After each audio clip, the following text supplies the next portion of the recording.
So why do conservatives want to gut the food safety net in the United States? Thomas Bowden is with us with the Ayn Rand Institute Center for Individual Rights. AYNRAND.org is the website. Thomas is also an attorney and professor of law. Do I have that right? Or you've taught law? I used to be an adjunct instructor in law, but I practiced law before I joined the nonprofit sector here at the Ayn Rand Institute. Okay. So if I may, completely off topic, and feel free to just say, no, let's not talk about it if you'd like. I'm curious if you saw Atlas Shrugged this weekend.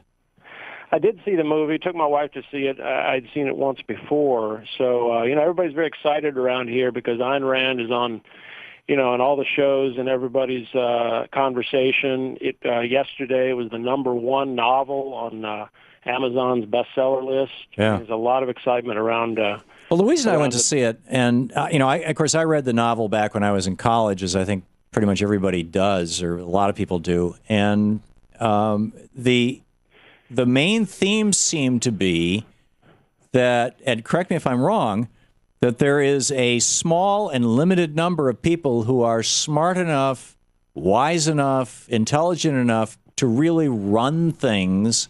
And when you get those people who are really smart and wise, and they are motivated by making money first above all else, then society becomes wonderful and everything works. Well, I sure wouldn't put it that way. I mean, Ayn Rand's emphasis, of course, in the novel was about what happens if the best minds, the best productive minds, start disappearing. Well, that was my point. In the novel, they go on strike. Basically, the rich guys go on strike, and society collapses.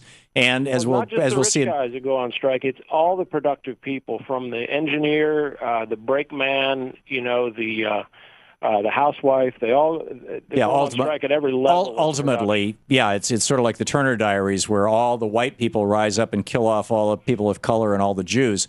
But I don't want that sentence anywhere near Atlas Shrugged, because there's nothing like that. But I think they're equal fantasies. I think that they're both these semi-utopian fantasies based on this notion that there are productive people and unproductive people, that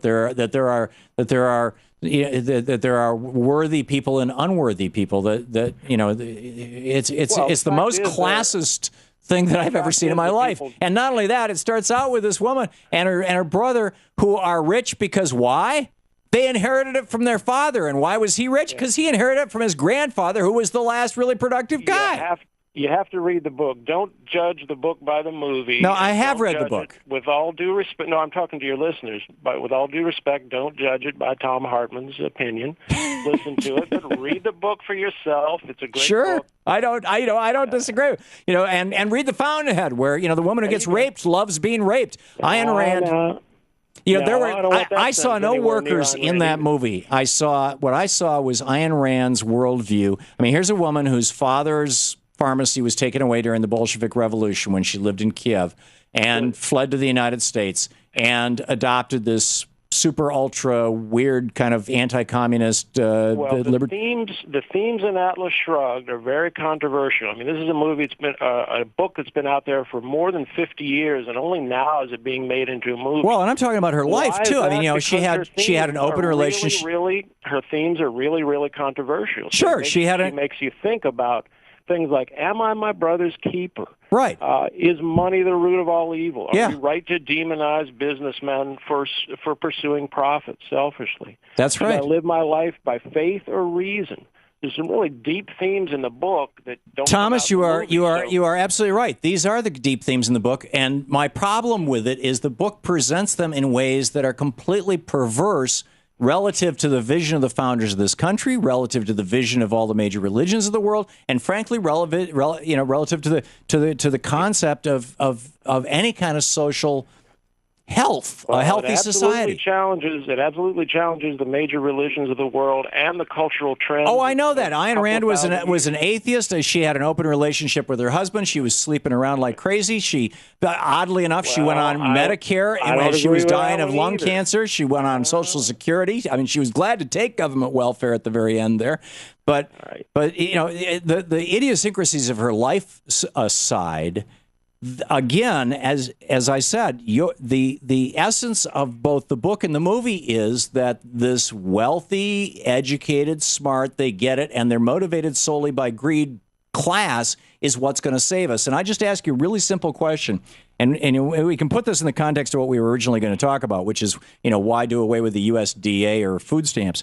But can you please identify for me one country or one place, a city even, in the world, in the history of the world, where objectivism, where pure libertarianism or pure objectivism has ever been practiced and succeeded? Yeah. Well, I got to go back. Okay, you got a lot of misstatements and half-truths about Ayn Rand that I got to dissociate myself from. And I got to say, it's not a matter of class. So I know that's the way you kind of look at the world, but well, everybody I saw in that movie was sitting in a room that had at least $1 million worth of furnishings in it. I didn't see any workers in that movie. There's no barriers. There's no class barriers to practicing Ayn Rand's morality. Anybody who's got a healthy mind can use their free will, be moral according to her philosophy. Well, that's the philosophy, but in real life, she's sucked up to the rich, and in the movie, it's all about the rich. No, and again, I ask you, tell me, please, one place where objectivism has ever worked. Objectivism was only identified as a philosophy in the mid-20th century. There's no. So you think in 165,000 years of human history, nobody would have ever come across this as an idea and said, "Hey, let's try living this way. Let's just say whoever's greediest gets, is the best." No, it's not that simple, Tom. It's a whole philosophy, and it was originated by Ayn Rand in the 20th century. So there's been no laboratory, state, or city that you can point to that says it's run on those principles.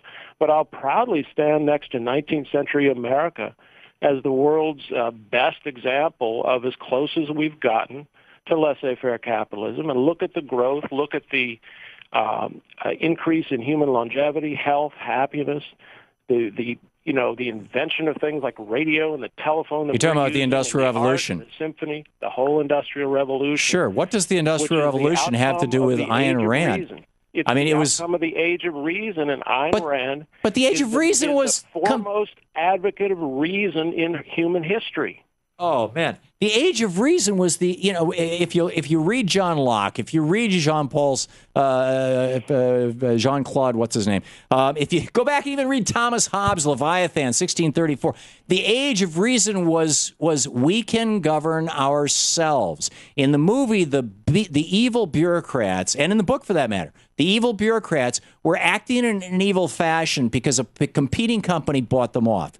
Wouldn't it be fair to say that the real carry-home message of Atlas Shrugged is that it should be illegal to buy off politicians? Well, that's so trivial. I mean, it's true. It shouldn't be legal to buy off politicians. But that's the essence of all the evil in the entire book.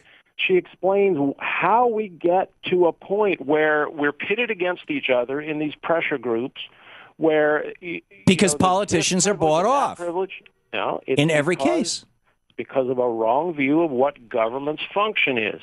If you have government doing what it's supposed to do, you don't have the government gun. But government comes in her book and says, okay, we're going to decide everybody's price, everybody's productivity, because the other company bribed them to. Well, that one I don't even follow at all. I don't even recognize that one. Well, I read the book. Taggart's competitor, came in and bought off the politics. Well, okay, I think we've done, Thomas. If nothing else, we have spent 15 minutes promoting your movie. So, AynRand.org is the website. The Ayn Rand Institute's movie. Yeah, Thomas Bowden. Well, yeah, I know, but one that you like. Thomas, thank you.